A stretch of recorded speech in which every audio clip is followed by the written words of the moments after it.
Halo,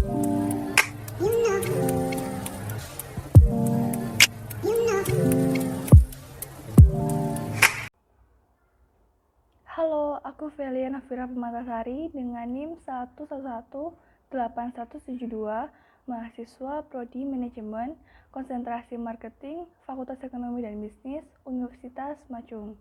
Video ini dibuat untuk menempuh ujian akhir semester IT for Marketing dengan membahas apa sih pentingnya dan pengaruhnya demografi dan psikografi dalam lingkup pemasangan iklan digital.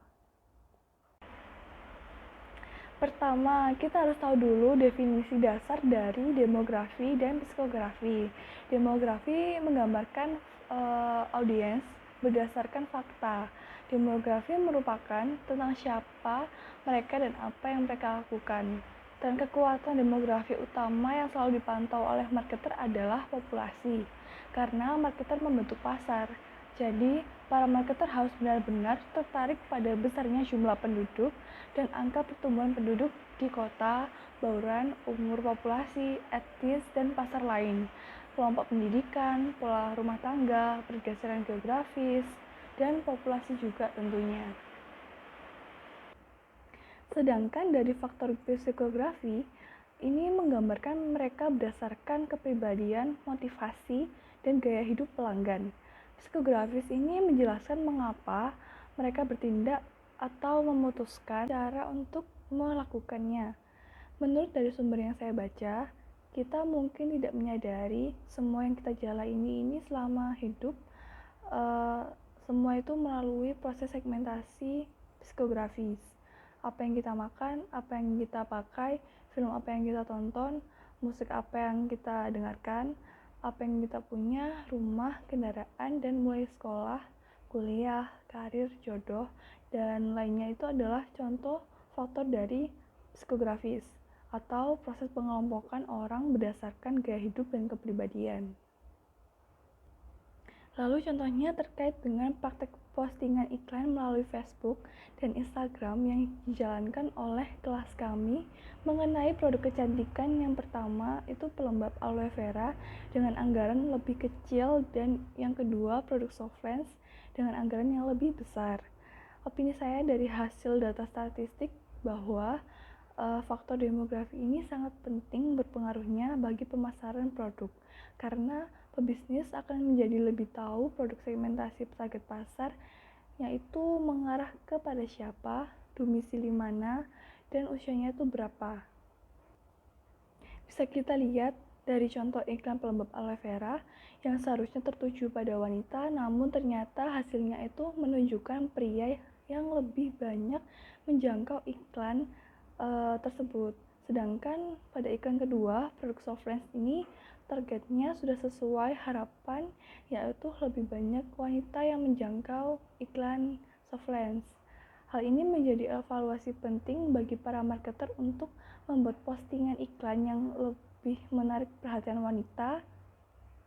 Misalnya dengan memasang foto artis Korea, atau desain iklannya itu diubah ke desain yang benar-benar cewek banget.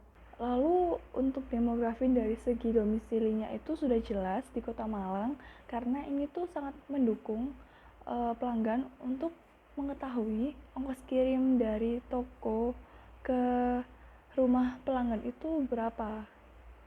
Jika dilihat dari faktor psikografi, ini sangat berpengaruh karena bisa saja tidak hanya wanita yang memakai skincare seperti pelembab dan Softlands, namun pria juga bisa memakai produk pelembab dan Softlands ketika mereka beraktivitas, karena memang ada riset yang membuktikan bahwa pria itu juga membutuhkan skincare untuk merawat diri dan juga membutuhkan Softlands untuk kebutuhan tertentu. Lalu pengaruh psikografi terhadap produk Softlands ini juga sangat penting, mengingat seseorang itu disarankan memilih Softlands yang praktis dan nyaman untuk mata mereka, dan juga menyesuaikan kebutuhan dan gaya hidup seseorang. Softlands ini itu dipakai untuk aktivitas apa gitu, atau dipakai aktivitas sehari-hari kah, bulanan kah, atau mingguan. Dan rata-rata penggunaan Softlands ini memang dipakai untuk wanita, karena ada beberapa wanita yang memakai Softlands untuk mempercantik penampilan. Jika saya diberi tambahan budget 10 juta untuk memperbaiki promosi iklan ini, saya akan menggunakan jasa influencer dan YouTuber untuk endorse produk dengan media sosial Instagram, TikTok, dan juga YouTube, yang menampilkan konten-konten kreatif berupa foto dan video kreatif supaya menggugah hati pengguna medsos untuk tertarik membeli produk yang ditawarkan oleh kami.